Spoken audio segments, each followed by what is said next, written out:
Mari kita berdoa ya. Bapa di dalam surga, kami datang ke dalam tahta anugerah-Mu Tuhan, melalui perantaraan anak-Mu Tuhan Yesus Kristus. Terima kasih Tuhan, kami boleh datang kepada Bapa, memegang Engkau ya Aba ya Bapa, karena karya anak-Mu di kayu salib. Kami yang tidak layak, tapi Engkau boleh menebus kami, menyucikan kami, melayakan kami, melalui pengorbanan-Mu di kayu salib. Terima kasih Tuhan pada pagi hari ini, kiranya Engkau sendiri yang memberkati pemberitaan firman Tuhan pada pagi hari ini, supaya setiap kami yang mendengarkan boleh diberkati, dan kami menyerahkan sekali lagi perenungan pada pagi hari ini dari awal, pertengahan hingga akhir, dan persekutuan doa yang akan kami adakan di dalam tangan pengasihan Tuhan. Di dalam nama Tuhan Yesus kami berdoa dan bersyukur. Amin. Teman-teman dalam Tuhan, saya akan membacakan satu perikop dari firman Tuhan, orang muda yang kaya, dari Matius 19 ayat 16. Ada seorang datang kepada Yesus dan berkata, "Guru, perbuatan baik apakah yang harus kuperbuat untuk memperoleh hidup yang kekal?" Jawab Yesus, "Apakah sebabnya engkau bertanya kepadaku tentang apa yang baik? Hanya satu yang baik. Tapi jikalau engkau ingin masuk ke dalam hidup, turutilah segala perintah Allah." Kata orang itu kepadanya, "Perintah yang mana?" Kata Yesus, "Jangan membunuh, jangan berzina, jangan mencuri, jangan mengucapkan saksi dusta. Hormatilah ayahmu dan ibumu, dan kasihilah sesamamu manusia seperti dirimu sendiri."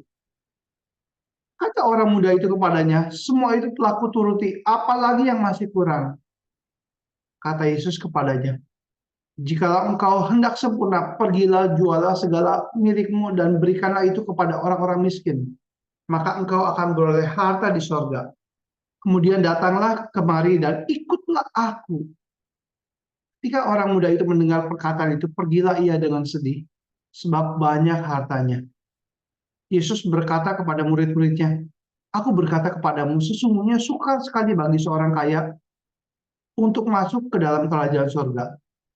Sekali lagi aku berkata kepadamu, lebih mudah seekor unta masuk melalui lubang jarum daripada seorang kaya masuk ke dalam kerajaan Allah." Ketika murid-muridnya mendengar itu, sangat gempalah mereka dan berkata, "Jika demikian, siapakah yang dapat diselamatkan?" Yesus memandang mereka dan berkata, "Bagi manusia hal ini tidak mungkin, tetapi bagi Allah segala sesuatu mungkin." Dan saya bacakan dari ucapan bahagia ya, dari Injil Matius pasal kelima ayat ke-1 dan sampai ke-3. Ketika Yesus melihat orang banyak itu, naiklah ia ke atas bukit, dan setelah ia duduk, datanglah murid-muridnya kepadanya. Maka Yesus mulai berbicara dan mengajar mereka, katanya, "Berbahagialah orang yang miskin di hadapan Allah, karena merekalah yang mempunyai kerajaan surga." Bapa dalam surga, kami datangkan sekali lagi Tuhan, kiranya Engkau memberkati pemberitaan pada pagi hari ini. Dalam nama Tuhan Yesus kami berdoa syukur. Amin. Teman-teman dalam Kristus Yesus, kalau kita lihat bahwa ada seorang muda yang kaya datang kepada Yesus berkata, "Guru, perbuatan baik apakah yang harus kau perbuat untuk memperoleh hidup yang kekal?" Orang muda ini datang kepada Yesus, melihat Yesus sebagai guru, bukan sebagai Tuhan. Dia mengatakan, apa yang harus kau perbuat untuk memperoleh hidup yang kekal? Apakah hati dia baik? Apakah hati dia sungguh-sungguh mau dapat hidup yang kekal? Di dalam, kita kalau baca dalam perikop ini, dia mau mendapatkan hidup yang kekal dengan cara perbuatan, dengan kemampuan dia berbuat. Makanya kemudian Tuhan Yesus mengatakan, "Apa sebabnya engkau bertanya kepadaku tentang apa yang baik?" Yesus bertanya, mau membuat dia refleksi, mempertanyakan motivasinya. Nah, orang muda itu mau datang kepada Tuhan Yesus, bilang, "Gimana supaya dapat hidup yang kekal?" Tuhan bilang, hanya satu yang baik. "Jika engkau ingin masuk ke dalam hidup, turutilah segala perintah Allah." Segala perintah Allah dikatakan loh. Segala perintah Allah. Segala perintah Allah itu nggak mudah loh. Segala perintah Allah. Terus orang itu mikir, perintah yang mana? Yesus mengatakan segala, tapi dia tanya yang mana? Yesus mengatakan jangan membunuh, jangan berzina, jangan mencuri, jangan mengucapkan saksi dusta, hormatilah ayahmu dan ibumu dan kasihilah sesama manusia seperti dirimu sendiri. Kalau kita lihat bahwa Yesus menyebut 10 perintah Allah di bagian yang berrelasi dengan manusia ya. Walaupun Tuhan Yesus nggak menyebutkan perintah yang terakhir, jangan mengingini ya. Dan menambahkan perintah kasihilah sesama manusia seperti dirimu sendiri. Jadi perintah ini yang harus dilakukan kata Tuhan Yesus. Ini nggak main-main loh. Dan orang muda ini merasa dia sudah melakukan semua itu. Dia bilang kata orang muda itu kepadanya, semua itu telah kuturuti, apalagi yang masih kurang. Apa yang masih kurang? Kalau di dalam kitab Markus itu kan tadi kitab Matius ya, dalam kitab Markus ada penambahan. Lalu kata orang itu kepadanya, guru, semua itu telah kuturuti sejak masa mudaku. Jadi sejak masa muda dia udah jalankan itu. Anak muda itu merasa dia baik, sudah mendapatkan, maksudnya sudah melakukan semua hal itu bahkan sejak masa mudanya. Dia merasa dia top level spiritual, merasa oke, merasa baik. Dia hanya butuh konfirmasi. Oh, orang seperti saya itu gimana bisa masuk hidup yang kekal? Saya udah lakukan semua ini. Ini motivasinya dia cuma butuh konfirmasi. Karena dia sudah lakukan semuanya itu. Dia merasa layak untuk mendapat hidup yang kekal. Dia merasa oke, I'm good enough untuk masuk hidup yang kekal. Karena anak muda ini mau melakukan segala perintah Allah dengan maksudnya gini, syaratnya adalah melakukan segala perintah Allah dengan sempurna. Maka Yesus memberikan satu perintah lagi. Jikalau engkau hendak sempurna, pergilah jualah segala milikmu dan berikanlah itu kepada orang-orang miskin, maka engkau akan beroleh harta di surga. Kemudian datanglah dan ikutlah aku. Yesus tantang orang itu. Orang muda itu rasa sudah sempurna melakukan semua perintah Allah, bagian manusia, tapi ada perintah satu yang dia langgar. Yaitu apa? Perintah jangan ada padamu Allah lain. Karena di dalam diri orang itu adalah dia punya berhala, hartanya. Dia lebih mengutamakan hartanya daripada Tuhan. Sebenarnya bukan berarti punya harta itu salah ya teman-teman ya. Bukan berarti punya harta itu salah ya. Tapi orang muda ini memilih nggak ikut Yesus. Dia merasa dirinya baik, dia merasa dirinya layak, dan dia memilih nggak ikut Yesus dan memilih hartanya. Jadi ada berhala dalam hidup dia. Ada berhala yang dia pandang, kalau mengikuti Yesus dia harus lepaskan segalanya. Wah, saya nggak rela gitu. Saya nggak rela. Dia merasa sedih dan meninggalkan Yesus. Teman-teman dalam Kristus, teman-teman GKN dan caregiver, poin story dari cerita ini adalah siapa yang bisa melakukan hukum Tuhan dengan sempurna untuk keselamatan, yang dia merasa dia melakukan hukum Tuhan dengan sempurna, dia nggak pernah selamat. Karena waktu seorang merasa diri sempurna, merasa diri layak, dia jauh dari anugerah. Kenapa begitu? Karena kalau kita mau dengan jalan perbuatan, dengan jalan perbuatan baik, dengan jalan works ya, doing gitu ya, mau sempurna melakukan hukum ya, ada Alkitab yang mengatakan di Yakobus 2 ayat 10. Kalau mau sempurna melakukan hukum, tidak ada yang bersalah sepenuhnya terhadap hukum itu. Makanya di Yakobus 2 ayat 10 dikatakan begini, sebab barang siapa menuruti seluruh hukum tetapi mengabaikan satu bagian daripadanya, ia bersalah terhadap seluruhnya. Maksudnya apa?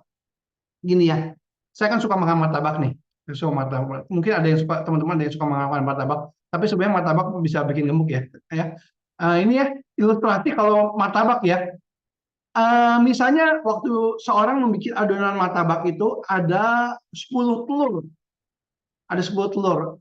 10 telur, 9 telurnya 9 telur yang baik ya. Tapi ada satu telur yang busuk. Maka adonan itu 10 telur itu adalah jadi 10 telur yang busuk. Paham? Satu telur busuk merusak semua adonan martabak itu. Karena kalau kita mau buat martabak, nggak boleh ada yang busuk. Kalau ada yang busuk langsung nggak enak gitu. Nah, Allah adalah kudus, Allah adalah sempurna. Kalau kita mau melakukan standar moralnya dengan sempurna, maka kita harus sempurna. Harus melakukan semuanya dengan sempurna. Dan itu nggak ada orang yang bisa.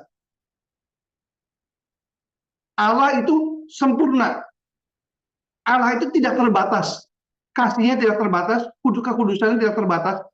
Dan pelanggaran kepada sifat moralnya adalah pelanggaran yang tidak terbatas, betul kan? Pelanggaran tidak terbatas itu gimana orang di dalam dunia ini bisa menyelamatkan dirinya dengan perbuatan baiknya yang terbatas? Gak ada yang bisa. Gak ada orang yang bisa. Teman-teman dalam Tuhan, makanya Yesus berkata kepada murid-muridnya, aku berkata kepadamu, sesungguhnya sukar sekali bagi seorang kaya untuk masuk ke dalam kerajaan surga. Sekali lagi aku berkata kepadamu, lebih mudah seekor unta masuk ke lubang jarum daripada orang kaya masuk kerajaan surga. Wah, murid-muridnya gempar semua. Kalau gini, siapa yang bisa diselamatkan? Yesus bilang bagi manusia nggak mungkin, tapi bagi Allah segala sesuatu mungkin. Orang-orang ini ya udah saleh, hidupnya udah benar-benar melakukan semuanya, murid-muridnya kaget kan? Orang muda ini nggak bisa diselamatkan. Dia sudah super moralitas. Dan Tuhan Yesus membandingkan seekor unta masuk lubang jarum. Bayangkan unta besar masuk lubang jarum itu nggak mungkin. Nggak mungkin unta masuk lubang jarum yang kecil itu masuk. Nggak mungkin. Semua murid itu gentar. Wah, saya gimana bisa diselamatkan gini gitu. Orang muda itu aja udah luar biasa gitu ya. Karena Yesus mau mengajarkan jalan keselamatan itu bukan jalan perbuatan, tapi jalan kasih karunia, jalan anugerah. Jalan kasih karunia. Teman-teman dalam Tuhan, kalau kita baca dalam Roma 3 ayat 23 dan 24, kita biasanya bacanya ayat 23 doang ya. Karena semua orang telah berbuat dosa dan telah kehilangan kemuliaan Allah. Tapi ada ayat 24-nya loh. Kita suka lupa kadang-kadang yang suka baca sepotong doang ya. Dan oleh kasih karunia telah dibenarkan dengan cuma-cuma karena penebusan dalam Kristus Yesus. Karena kasih karunia telah dibenarkan dengan cuma-cuma karena penebusan dalam Kristus Yesus. Keselamatan itu gratis, diberikan secara free, cuma-cuma karena dalam Kristus Yesus, karena penebusan Kristus. Kenapa? Ini konsep anugerah. Keselamatan itu diberikan kepada orang yang tidak layak, kepada orang yang malang, yang menerimanya dengan iman. Menerima karya Kristus yang sempurna dengan iman. Menerima karya Kristus yang tidak bercacat, yang sempurna bagi kita yang tidak layak dan tidak sempurna ini. Teman-teman dalam Tuhan, kenapa harus Tuhan Yesus Kristus? Karena Tuhan Yesus adalah Allah yang sempurna, yang menjadi manusia, anak domba Allah yang tidak bercacat, dan kehidupan Yesus tidak berdosa. Tidak ada ditemukan kehidupan Yesus yang berdosa. Hanya Dia yang bisa menggantikan pelanggaran dosa manusia. Hanya Dia yang sempurna yang bisa menebus dosa manusia. Jadi jalan keselamatan hanya ada dalam Tuhan Yesus, teman-teman. Dia yang sempurna dan kita yang tidak sempurna. Teman-teman dalam Kristus Yesus, dalam Alkitab prinsip jalan berkat adalah keselamatan itu diberikan kepada orang yang merasa dirinya nggak layak. Alkitab mengatakan yang miskin di hadapan Allah, mereka yang empunya kerajaan sorga, yang miskin di hadapan Allah. Kalau kita lihat orang miskin nggak punya apa-apa ya, nggak bisa beli apa-apa, nggak ada kuasa, nggak ada kekuatan, nggak ada sandaran. Selain mengandalkan belas kasihan, selain mengandalkan orang pertolongan orang lain gitu, mereka mengandalkan sumber di luar dirinya. Mereka miskin, mereka butuh pertolongan dan anugerah. Alkitab mengatakan orang-orang seperti itu adalah orang-orang yang berbahagia, orang yang diberkati. Berbahagia itu identik sama diberkati ya dalam bahasa Yunani ya. Mereka pengemis miskin, pengemis anugerah. Mereka meminta anugerah dan belas kasihan Tuhan, dan mereka adalah orang-orang yang berbahagia, teman-teman. Kita sebagai orang yang bergumul dengan gangguan kesehatan mental, kita bukan orang yang hebat.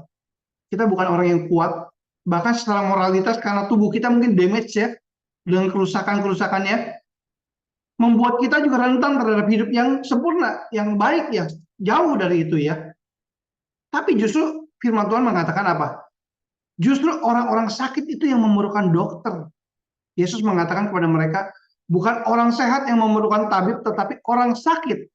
Aku datang bukan untuk memanggil orang benar, tetapi orang berdosa supaya mereka bertobat. Tuhan mengasihi kita, Tuhan datang untuk kita, Dia datang untuk keselamatan kita.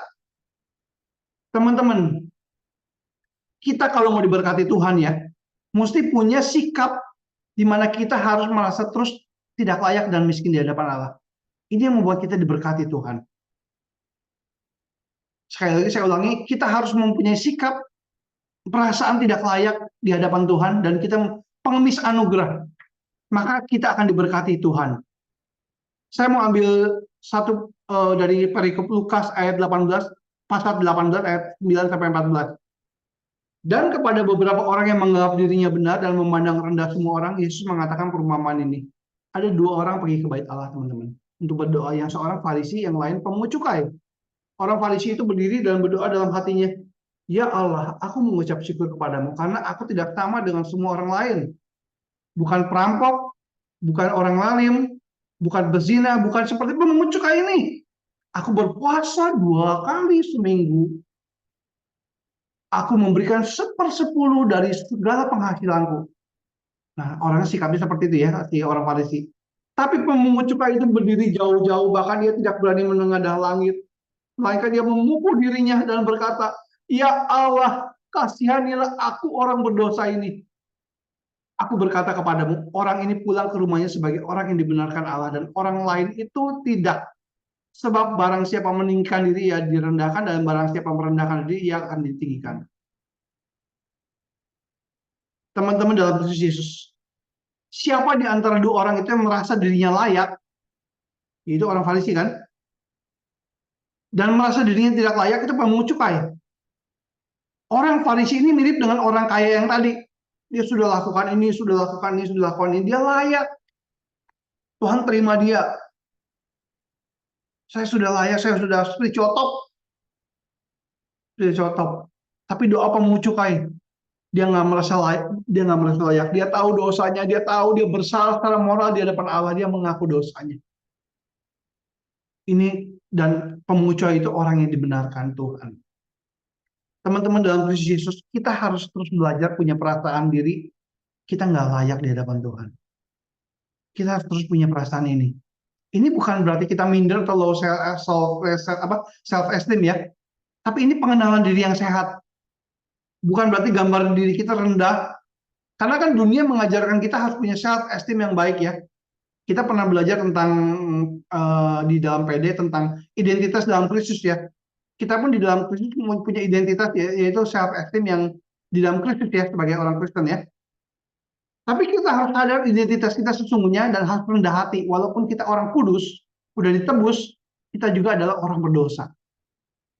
Makanya Martin Luther mengatakan adalah, ini perkataan dalam bahasa Latinnya, "Simo justus et peccator." Maksudnya apa? Sekaligus orang berdosa, sekaligus orang kudus. Jadi bersama-sama gitu. Sekaligus orang berdosa, sekaligus orang kudus. Kita harus sadar identitas kita adalah kita butuh anugerah Tuhan. Seumur hidup kita butuh anugerah Tuhan. Untuk tahu kesehatan rohani kita kalau sadar kita itu orang berdosa yang selalu butuh anugerah Tuhan, teman-teman. Saya mengajak kita merenungkan tentang Rasul Paulus ya. Kalau kita renungkan Rasul Paulus ya, Rasul Paulus tuh luar biasa loh. Di antara rasul-rasul itu tulisannya paling banyak, betul ya? Petrus nulis dibandingkan Yohanes, Paulus itu paling banyak loh. Walaupun Paulus dipanggil Kristus itu berbeda dengan rasul yang lain ya. Paulus dipanggil Kristus itu ketika dia melihat terang dan dia melihat mendengar suara Tuhan, "Inilah akulah Yesus yang kau aniaya," itu ya. Dan dia berbeda dengan rasul-rasul yang lain mengalami peristiwanya. Tapi pelayanannya paling militan loh. Dia itu rasul yang besar. Rasul yang besar. Nah, kalau kita lihat ya, bagaimana Paulus mengenali dirinya ya. Di dalam pelayanan awal mula pelayanan Paulus, dia mengatakan seperti ini di 1 Korintus 15 ayat 9. "Karena akulah yang paling hina dari semua rasul, bahkan tidak layak disebut rasul, sebab aku telah menganiaya jemaat Allah." Dia merasa dirinya sebagai rasul itu yang paling hina dari semua rasul. Jadi rasul yang paling belakang gitu, yang paling belakang, yang paling hina di antara semua rasul. Itu pengenalan dia dibandingkan compare sama rasul yang lain ya, dibandingkan sama rasul yang lain. Kemudian di tengah-tengah pelayanan Rasul Paulus ya, dia bilang, dia bandinginnya bukan sama rasul lagi sekarang. Dia bandinginnya sama semua orang kudus. "Kepadaku yang paling hina di antara segala orang kudus telah dianugerahkan kasih karunia ini untuk memberitakan kepada orang-orang bukan Yahudi kekayaan Kristus yang tidak terduga itu." Ya dia bandingkan dirinya dari seluruh orang kudus, segala orang kudus, dia paling hina. Dia paling hina. Bayangkan, orang di dalam orang Kristen yang ada, semua dia paling hina. Terakhir ya, terakhir. Di akhir hidupnya, di akhir pelayanan, maksudnya di akhir pelayanannya, mendekati akhir hidupnya, di dalam 1 Timotius 1 ayat 15, Paulus bilang gimana? Perkataan ini benar dan patut diterima sepenuhnya. Kristus Yesus datang ke dunia ini untuk menyelamatkan orang berdosa, dan di antara mereka akulah yang paling berdosa. Jadi dia mengenal dirinya di dalam progres, makin lama makin turun. Dia makin sadar dia orang berdosa. Dia makin sadar dia orang berdosa. Di antara orang berdosa dia paling berdosa. Kyle Edelman, penulis buku Grace is Greater, anugerah itu lebih besar. Dia kan pernah bikin paper tentang 1 Timotius 1 ayat 15. Dia mengatakan bahwa, oh ini Paulus mengatakan dia paling berdosa di antara orang berdosa karena dosa masa lalunya. Sama dosanya dicoret. Kenapa? Dia mikir-mikir lagi, ternyata dia baru sadar. Perkataan dalam bahasa aslinya gimana? Yang saya bacakan dalam bahasa Inggrisnya, the saying is trustworthy and deserving of full acceptance that Jesus Christ came into the world to save sinners, of whom I am the foremost. Nah, dalam bahasa aslinya I am itu adalah, pakai bahasa Yunani itu eimi, itu artinya present moment. Maksudnya apa? Sebenarnya Paulus merasa dirinya berdosa itu bukan dosa masa lampaunya dia, tapi dosa sekarang dia, perasaan dia berdosa di hadapan Tuhan. Paham nggak?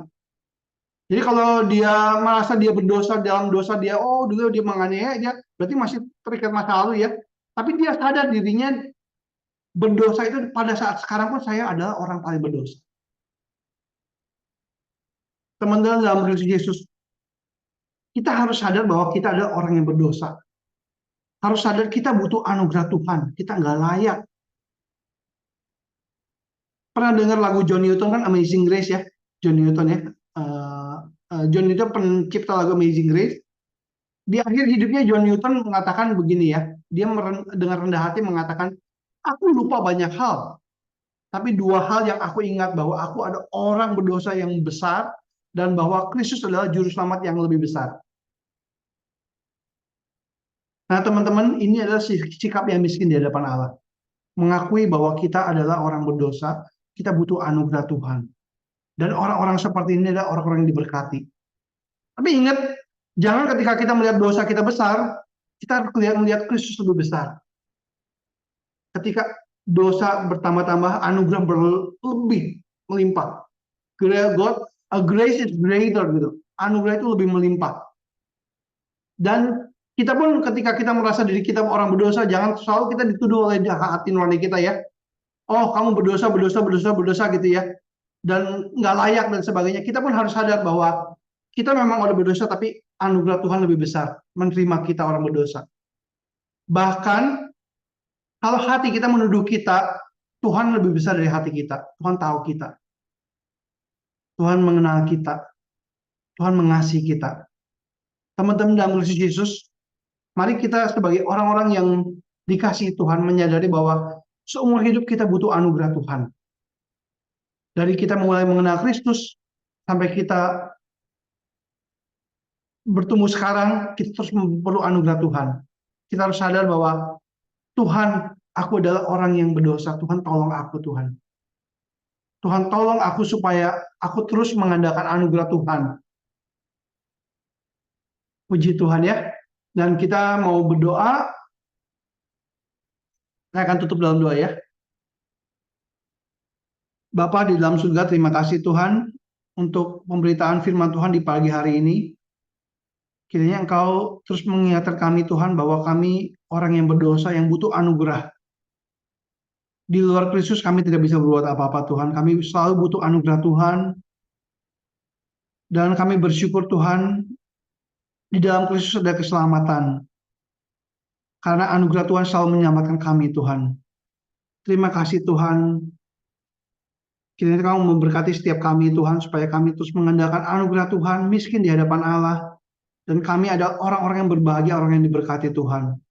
Karena kami sadar kami nggak bisa menyelamatkan diri dengan perbuatan kami, kesalehan kami seperti kain kotor, tapi kami mengandalkan karya Kristus yang sempurna di kayu salib. Terima kasih Tuhan untuk pemberitaan firman pada pagi hari ini. Dalam nama Tuhan Yesus kami berdoa dan bersyukur. Amin.